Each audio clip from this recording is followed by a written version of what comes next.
this is very, very dangerous stuff that they're talking about here.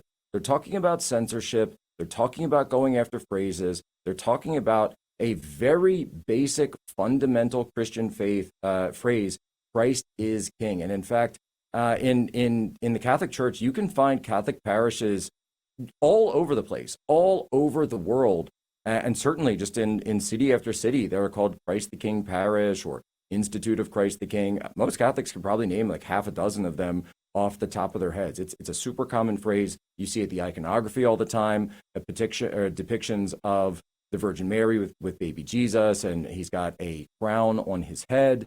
Or in Poland, there's statues of Christ with a crown on his head. So, Candace, when it comes to this phrase, is this really what they're upset about, this phrase, Christ is King, or is there something else going on? Because it seems to me that this happening in 2025, the same way these types of things were happening all throughout 2017, once Trump got into office the first time, were actually about dividing Trump supporters and trying to sort of gatekeep who is and isn't allowed to be a Trump supporter, or who is or isn't allowed to say a certain phrase.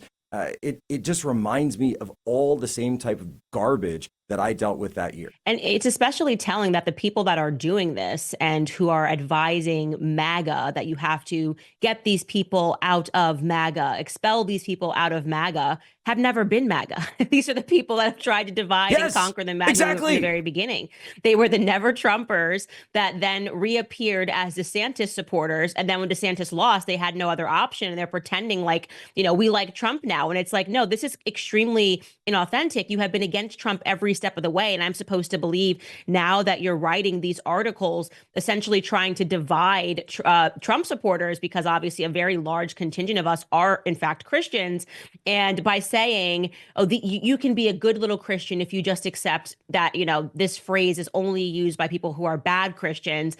And it's a wacky way to try to divide us, because I think it truly, especially because these attacks keep happening during the Lenten season, that it only strengthens our resolve. I don't think they recognize that a season of penance is a season of spiritual strengthening. Like we are committed to prayer. We are every day thinking about why we are going through this season of penance and preparing for Easter. So it's very strange to me. But I found it suspicious that it was the exact same people involved. And so I'd like to take everybody like on a trip down memory lane. 2024. Well, actually, Lenten season. real quick, Candace, can I just add?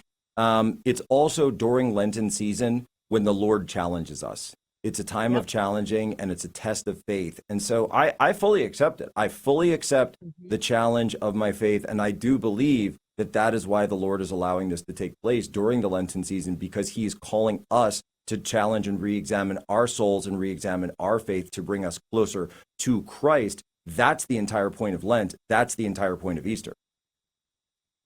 And that's why I'm not angry about it, because I think it's both times it has backfired for the people that think they're executing this attack as a win, like, oh, people will take our side. It has backfired tremendously because it has awakened a lot of Christians who maybe are not so committed in their faith. Maybe you've got people who are not going to mass or not going to church every Sunday. And they're going, what is this? I've never heard of people being upset about the phrase Christ is King. It's utterly bizarre that this keeps happening. But to take the further length here to try to produce a report to legitimatize it with absurd metrics. We've seen an increase of the term Christ is King. Yeah, because you're attacking the phrase Christ is King. Common sense, you're going to see an increase. That's like saying, oh, on 9/11, we see an increase in people saying God bless America. Of course, because you guys are randomly choosing to attack this phrase. And then there's this bizarre conflation, and you can see who it is they're fearful of. Like you're mentioned in this report. Why are you mentioning this report? They're doing this entire thing to say that it's being used as a form of anti-Semitism, as a form to speak down to Jews, and yet they show no example of that when they bring up my name, because I've never done that. They don't have shown an example. They're just broadly producing a report and trying to sort of smear everybody all at once and accusing us of things that we've never done. I would never say Christ is King to just speak down to someone. And by the way, I don't think that's possible. I think truth always helps people no matter what. But it was sloppy.